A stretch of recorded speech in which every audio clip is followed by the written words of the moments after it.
Whether you love him or hate him, Labubu is everywhere. Part goblin, part bunny, part dental emergency. And whether you're an avid collector or someone who really doesn't get it, there is no denying that unless you live under a massive rock, there is no escaping this guy's image. But how does that happen at all? Like, how do things go from niche to absolutely viral and crazy? And before we start talking about Labubu's success, let's rewind and see where it's all started. The character was actually created by a Hong Kong illustrator a very long time ago. So he wasn't dreamed up in some viral toy company's office in a bid to take over the world. He actually came from humble pages of a storybook, the Monsters series, about little characters having fun. So Labubu wasn't meant to be a viral celebrity-endorsed toy. He was just a kid's book character. And this is lesson number one. Great characters don't necessarily begin as money-hungry merch. They often start with great stories that only few people actually care about. And when it comes to character design, Labubu is kind of a mess.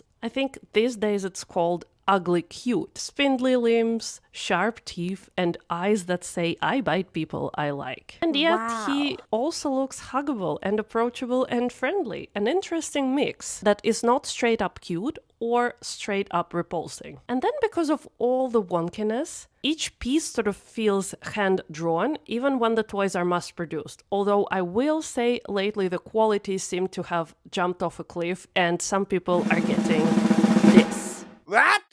But lesson number two stands anyway. Memorable is more important than perfect. But of course, a good design isn't always enough. If you just go on a social media scrolling spree and make an effort to avoid really big accounts, you will quickly discover that there is so much adorable, cute, incredible stuff. It's not uncommon to see a piece and be absolutely mesmerized by it, to discover that it only has 2 likes and the creator quit Instagram in 2010. And Labubu wasn't famous straight away. Then suddenly, boom, blind boxes, collabs, sellouts, scalpers going after them everywhere. And it's a worldwide phenomenon and a huge craze. And then these days it just keeps like self-fueling by this sense of scarcity, the thrill to hunt the one you want, etc. And yet we must not forget where it started, in very niche small communities that appreciated this specific art. And unfortunately, this might just be one of the most important yet frustrating lessons for artists. Talent alone is not enough. You also need luck.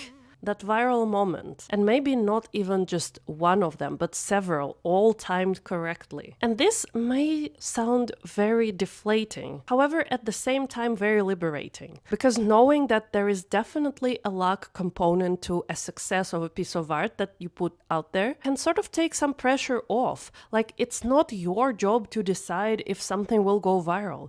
Your job as an artist is just to create pieces that bring you joy and that you hope will be relatable and enjoyable for others to see. And then you don't actually have that much control over it. Like, yes, you can do marketing, you can do ads, you can reach to artists, celebrities, influencers to try and score collabs. But at the end of the day, nothing of that is guaranteed to happen. And even if some of it happens, it still doesn't guarantee a big breakthrough moment.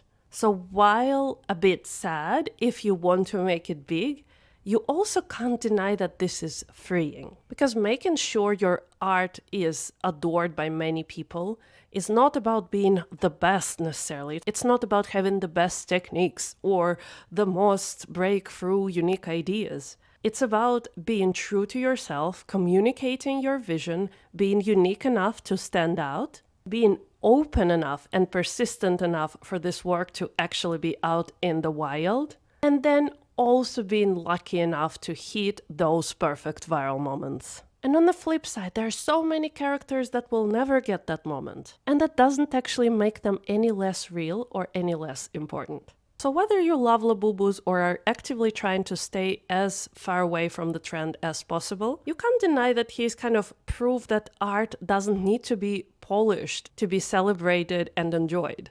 It encompasses the need of people to feel something about the art and to share it with others. And whatever you're working on, I hope this is the next Labubu in the waiting. And if you enjoyed this video, check out the next one because I think you'll love it too.